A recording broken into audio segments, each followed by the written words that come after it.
So guys, dito tayo. Ito yung bahay ngayon ni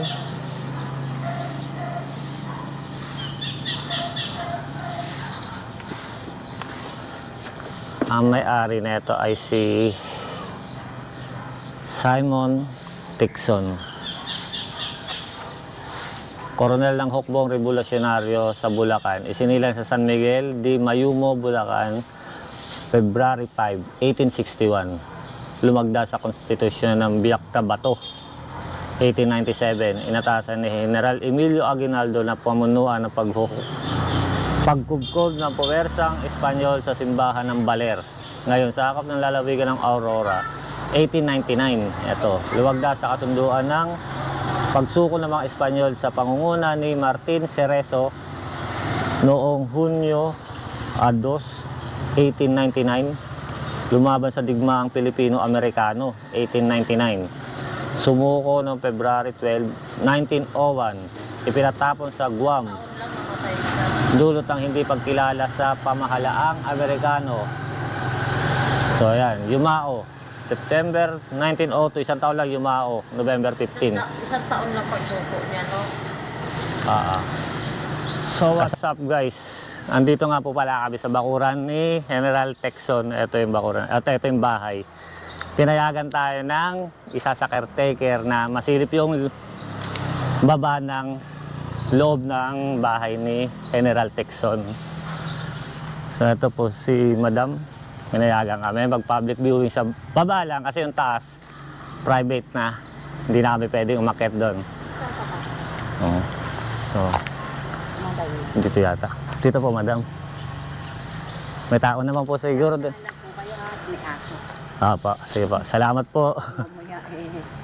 Makagat. Tayo eh. Di ba? Hindi. Ako nakatikim na po ako ng kagat. Siya po nakagat na eh. So ito, sasamahan tayo ni Madam. Sayang nun, dami mga gano'n. Ito pa si Madam. Naman eh. Maasin niya na. Hindi, kamisyon. Ang problema, mahirap yakin. Nga po. Ang taas eh. Tao yan. Nasa kalangitan. So ito, nandito tayo sa gilid ng bahay ni General Tixon. Ayan. So dito tayo sa loob. So, dito tayo sa likod dadaan.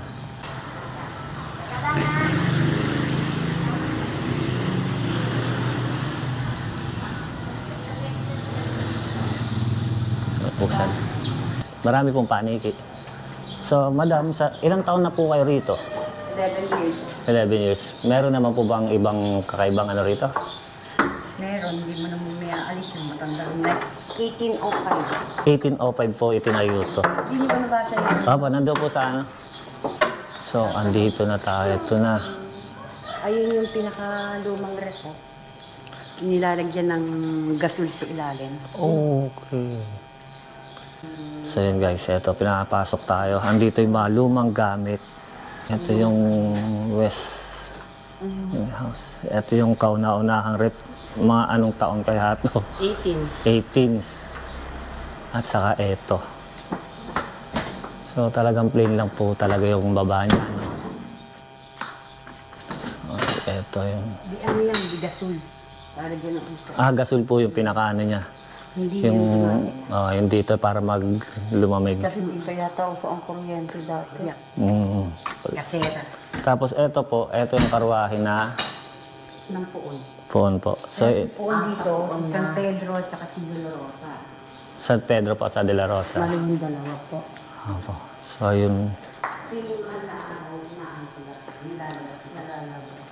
Ito yung loob ng bahay ni General Tixon. So, ayan yung pinaka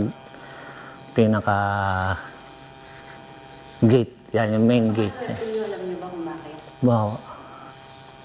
Spanish-Philippines Friendship Day ginanap noong June 26. June 26 po. Kararating na ng Wow.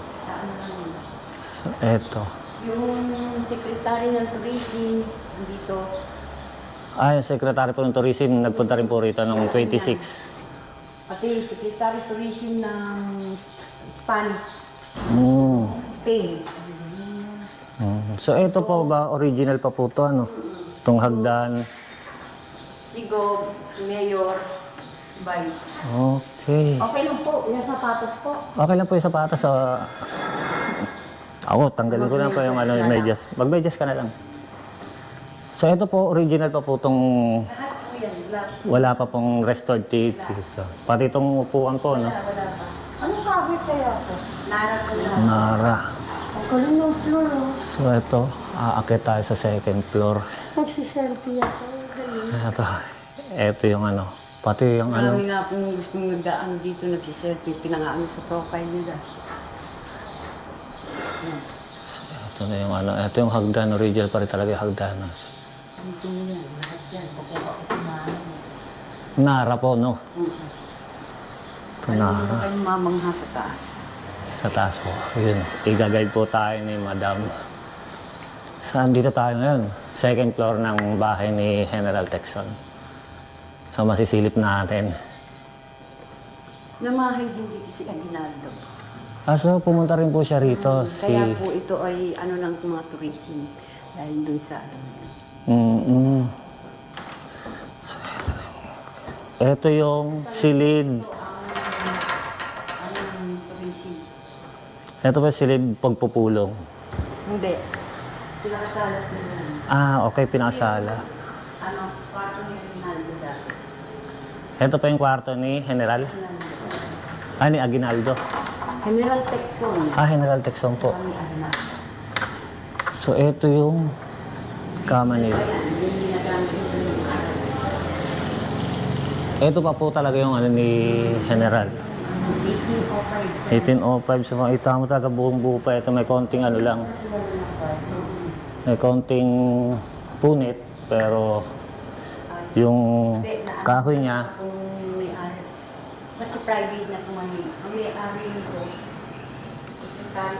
yan. So, pati yung chandelier. Yung chandelier ko na yan. Ito. Original pa po talaga. Po yan. Lahat. So, mga kagala. Original talaga lahat. Wala pang nare-restored. Ang galing. Ito yung chandelier niya. 18s pa yung chandelier. Grabe. So, ang swerte ko. Swerte ko napasok ako sa bahay ni General. Nung makita mo yung chandelier. Ito yung salamin. Oh, 18s chandelier. Ito mga original talaga to. Na mga racking. Na, ano po. Yung bahay, pinagbahayan ng mga hapon dati. So, yan po yung pinag-anuhan ng mga Hapon. Dito sila tumulo. So, ito hindi ko na ipapakita yung mga pit. Iba-blurred. Ano na to? Itong Iba-blurred ko na lang ano. binibili sila sa kanila na 1 million. Opo kasi ang sa atin. Meron siya kasi 1 million. Pwede kong hawakan eh. Lahat dyan. Makahawak ka man lang ng 18s na ano. Grabe. Grabe. Ito talaga yung 18s. Ano po mga friend? Dito na lang yan. Okay na. Ito. So, ito po lahat talaga original pa to. Akin na. Ito si Madam. Ito tayo kay nanay. Ito. Grabe, 18s to eh. Kaka-amaze mahawakan mo nung 1806. Si Kaya 1805 to. Aguinaldo. Against sila. Kanya na lang ngay. Yan. Medyo lumamig ko konti. Yan. 1, 2. Ito pa. Okay. Ay, thank you po. Grabe. Kaya may kumukuha. Ito yung original to. Talaga manara po lahat. No? Hala. Itong salamin na to, ganun rin yung frame niya. Yun at wala talagang nadagdag.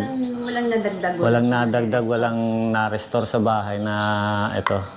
Pati itong mga higaan. May-ari. Kaya Kaya, Bali po, yung ngayon na ano, sino po ang nag-ano sa yung dumadalo pa po rito na Texon kamag... Mulahi po yung Texon.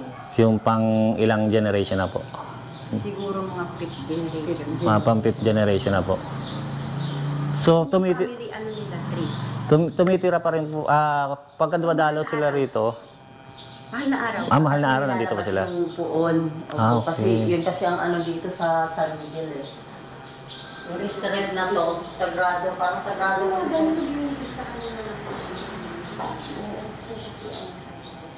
Ito yung aparador. History. So, ayan mga ano. So, nakapasok tayo dito sa kwarto. Ito yung pinakasala. Ito yung Huwag niyong naalala yun. tapa. Vlogs mo. Tapa, iba-vlog siya pa. Ano tayo dyan? Nabigimanda tayo. So, etong area na to, madam, pagpasok mo diba ng... Original pa rin yan. Hindi po, ito, ano pong area to dito? Parang hallway lang nila. Parang hallway lang. Tapos yung po, veranda na. Yung parang veranda lang. So, ito makikita niyo yung pagkakaukit ng ano. Yung mga sinaunang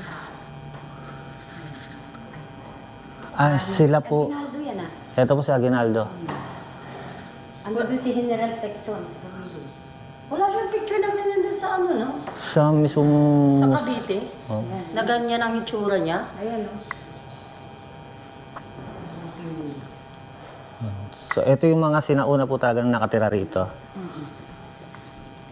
Ito po yung sila. Ayan po yung mga anak niya. Ito sila madami.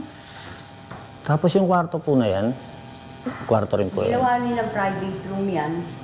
Kasi, yung mga araw dito sila. Bali dyan po sila tumutuloy.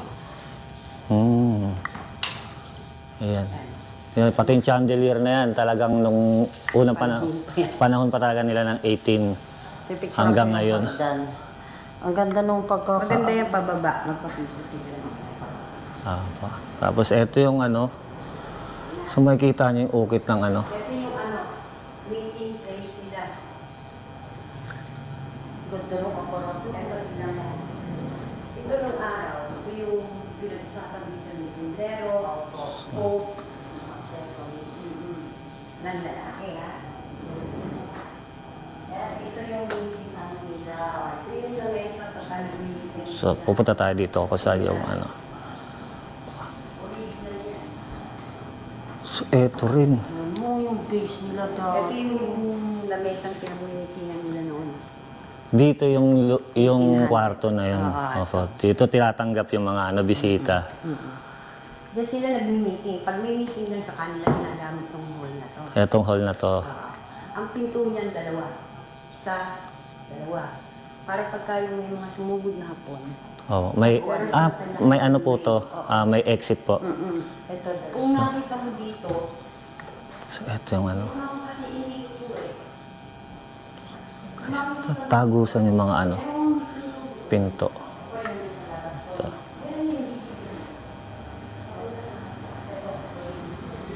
Ito yung lamesa, grabe, naharap pa talaga.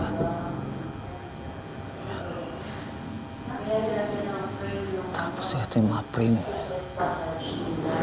Ito yung mga frame. So talagang tagus-tagusan po talaga yung mga pinto, ano? May secret passage pa doon. So, tapos bubuksan ni Madam para sa atin, makita nyo. Magbukas, pang-antik. Pang-antik talaga yung nakaano po talaga. Ano. Ay, magbukas. Ala. Ayaw. Ayaw pa buksan. Yan. Mamaya So, magpakita pa. ay, Hindi yung pero nga kasi. Opo. Ito yung telephone. yun, so, ayaw, Ito, ano. tignan mo, Ganyan niya kasi. Ayaw. Ayaw mo magpas. Ayun. Dito ang dali. So, ito yung Nakakusina. pinaakusina ito yung nila. lababo. Pero ito rin po yung ano kanina, ano? Ito rin yung pinto kanina na ano. Yan, kasi itong pintuan na to, napataasan ng ano, pangutang ilog yan. So, yan pong ano. Ito lang ang, ayan na, sasabi ko sa inyo. Ito lang ang, ayan na, sasabi ko sa inyo. Ito, yan lang ang bago dyan. Kasi yung pinaka-veranda ng kusina dyan, parang may nagsuswitch ng ilaw dyan. Maglaw pa Switch ng ilaw dun. kahit ano po. Yung bumaksak sa ilog. Ito po. So, ilog po yan dyan. Sa, Yung bababaan mo dito, pagka kasi umano ang hapon noon, ang daan ilog. sa Saka ilog. ang ilog na yan, ang labas niyan sa Malacanang na. Iyang ilog na yan. Po. Kaya ang may-ari nito, isa sa pinakamayaman ng araw dahil iyan, ang ilog, ang ginagawa nilang Takasan. tagusan. Hindi yung, kunyari gusto mong punta ng Manila, gusto mong Ay, punta ng parang walang traffic, shortcut po. Oh. Iyan ang Circuit passage nila. tawag dito, parang bus nila nun. Opo. Yan. Kanam, May daanan pa rin po. ito yung takasan Yan nga. yun. Oh, yan. Ang bagsak niya dito sa may ilog. Tama po. Parang kay Pag St. ginanon. Andrew. Pag ginanon, No, doon ang bagsak na. Oh, escape door. Escape passage nga mga. yung pinakalumang moderno noong So, ito lang po na yung parang bago-bago rito. Ano po? alin. Eto. Oo, hindi na ano. So, pero ito lahat to. Yung luma. Iba talaga Ito yung ang pinaka-moderno noong araw na CR. yung modern So, na. ito. Noon na, araw. Yan ang pinaka-moderno. Mayaman na. Bilyonaryo na pag may ganito. Milyonaryo talaga sila. Pag ganito ang Oo, yung may ball na ganito. May ball. Dahil ang modern Tapos, nilang eto rin, guys. Titignan niyo to. pinaka-modern to, pang hotel na to. Alam. Etong CR po na to, nung unang panahon pa po, ito na po Pero taga. modern, yun yung unang labas. Ito yung unang labas nung panahon Tiles nila. na yan, wala kayong makikita ng ganyan na yun. Opo. So, eto siya. Talagang preserve nila. Opo, talaga na ano siya. no? Alagaan siya eh. Kasi ang unang Bali, yan lang po. Yung mga nasa taas po, yung excess na yan, yan lang po yung nadagdag siguro. Ano po? At saka yung bintana nila. Yung bintana. Oh, so, pag may back nalilimusin type. po talaga, ano siya eh, alaga pa eh, no? Yung mga yan, lahat yan. Original. So, lahat. Original lahat yan. Walang binago dyan. Talagang yung pinto nila talagang tagusan talaga, no? Pag, ano. Ayun. At sa haba ng aming pagkikwentuhan ni nanay, na naputol na yung audio namin. So, ikinikwento niya sa amin ang mga karanasan ng babahay na to hanggang sa dito tumuloy ang unang presidente ng bansa natin na si Emilio Aguinaldo at yung iba pa mga may pangalan na tao sa lipunan noong panahon ng 1800s. At ikinuwento rin ni nanay yung mga iba mga gamit dito at yung mga kababalaghan dito na nangyayari at na i-experience nila dahil sa tagal nga ng panahon ng bahay na ito na nakatayo na meron nagpapahitari itong babaeng nakaputi. At minsan, sinasabi niya na pagka ginagalaw niya ang isang bagay rito, dahil pag naglilinis siya, ginagalaw niya yung bahay, yung isang bagay, ililipat niya. Kinabukasan, pag tinignan nila, yung gamit na ginalaw nila, tilipat nila ng ibang lugar, ay bumabalik doon sa dating pinanggalingan ng gamit na yun. So parang ayaw ipinapagalaw yung mga gamit. Ayaw na may babaguhin sa posisyon ng mga gamit dyan sa loob ng bahay.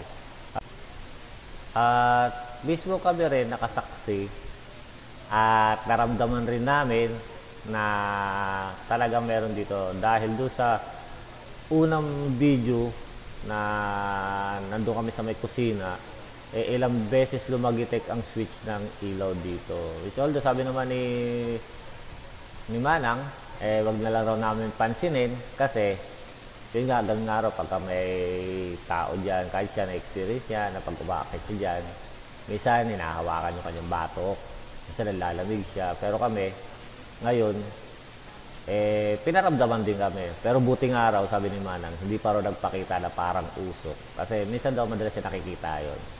Lalo na pagkatakip-silip na. Yun, ang binahagi niya sa amin na ano, na-experience dito sa bahay na yung kababalaghan. Tapos yung iba rin na dumadaan, may nakikita tayo sa babae. Siguro, yun yung ano, lola ni Simon Tixon. Yun. At sabi nga rin ng asawa niya, buting araw, winelcome din kami nung bantay dyan sa bahay na yan.